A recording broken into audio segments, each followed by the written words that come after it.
Howrah Planetarium and Astronomical Research Center. Hello guys, welcome back to my episode 11 of All About Me in Howrah Planetarium.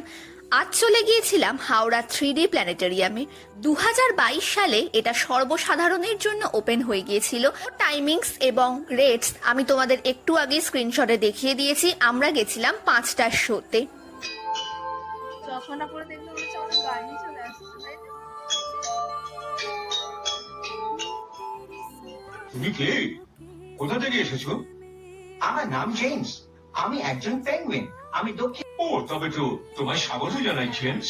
আমার নাম Vladimir, আর আমি হলাম ভাল্লুক। খুব ভালো। হ্যাঁ, এই গর্ত থেকে মাছ ধরো। ওকে। তুমি কি শিখতে চাও? এরপর আমরা ডিনারে তাজা মাছের স্বাদ নেব। আরে বাহ, আমি তো মাছ খুব ভালোবাসি। আমাদেরকে এখানে ধৈর্য ধরে কাজ করতে হবে। তোমাকে কাঁটাতে লক্ষ্য রাখা দরকার।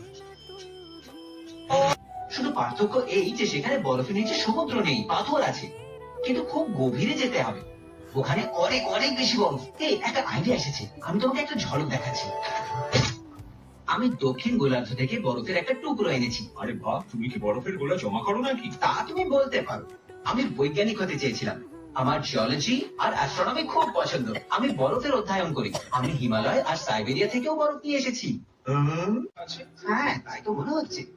মঙ্গল আর পৃথিবীর মেরুতে বরফ হওয়ার একটাই কারণ বুঝতে পারা যায়, সেখানেও গোলার্ধীয়রা অনেক বড় হয়ে থাকে। আমাদেরকে খোঁজ নিতে হবে।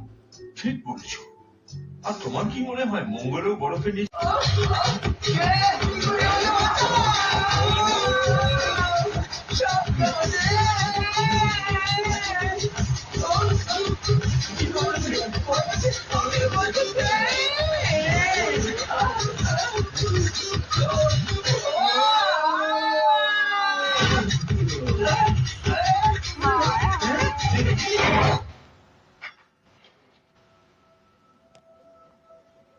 এই, আমি তোমায় বলেছিলাম না, কি দারুণ জায়গা এটা।